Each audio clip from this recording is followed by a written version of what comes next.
നമസ്കാരം. Raf talks ഫുട്ബോളിലേക്ക് ഏവർക്കും സ്വാഗതം. ഈ സീസണിൽ സാബി അലോൺസോക്ക് കീഴിൽ തകർപ്പൻ പ്രകടനമാണ് ജർമ്മൻ ക്ലബ്ബായ ബയർ ലെവർക്യൂസൻ ഇപ്പോൾ നടത്തിക്കൊണ്ടിരിക്കുന്നത്. നമുക്കറിയാം, പരാജയം അറിയാതെ വലിയൊരു കുതിപ്പ് ഇപ്പോൾ അവർ നടത്തുന്നുണ്ട്. ബൂണ്ടസ്ലിഗയിൽ 1-ാം സ്ഥാനത്തുള്ളത് ബയർ ലെവർക്യൂസൻ തന്നെയാണ്. 2-ാം സ്ഥാനത്തുള്ള ബയൺ മ്യൂണിക്കിനേക്കാൾ 13 പോയിന്റിന്റെ ലീഡ് അവർക്കുണ്ട്. കിരീടത്തിലേക്ക് അവരിപ്പോൾ അതിവേഗം കുതിക്കുകയാണ്. പരിശീലകൻ സാബി അലോൺസോയുടെ ഈ മികവ് ഏവരെയും അത്ഭുതപ്പെടുത്തിയിട്ടുണ്ട്. മാത്രമല്ല, ഈ സീസണിന് ശേഷം അദ്ദേഹത്തെ സ്വന്തമാക്കാൻ വേണ്ടി ഒരുപാട് വമ്പൻ ക്ലബ്ബുകൾ രംഗത്ത് വന്നിരുന്നു.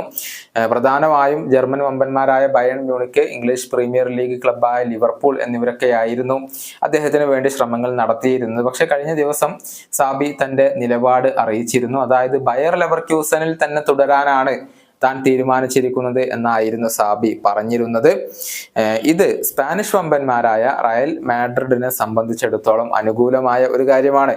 അതായത് റയലിന്റെ പരിശീലകനായ കാർലോ ആഞ്ചലോട്ടിയുടെ റയൽ മാഡ്രിഡുമായുള്ള കോൺട്രാക്ട് 2026 അവസാനിക്കുക. ആ കരാർ അവസാനിച്ചതിന് ശേഷം റയൽ പുതിയ പരിശീലകനായിക്കൊണ്ട് നിയമിക്കാൻ ഉദ്ദേശിക്കുന്നത് സാബി അലോൺസോയെയാണ്.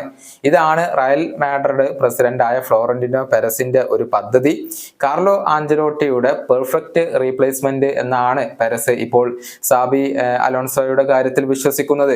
മുൻപ് റയലിന് വേണ്ടി കളിച്ചിട്ടുള്ള താരമാണ് സാബി. റയലിനെ വളരെയധികം ഇഷ്ടപ്പെടുന്ന ഒരു വ്യക്തി കൂടിയാണ് സാബി അലോൺസോ.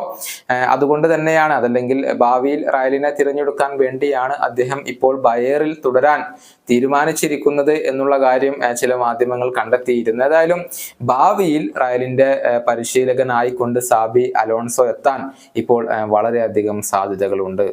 ഈ വീഡിയോയുടെ അവസാനിപ്പിക്കുന്നു. കാണാം.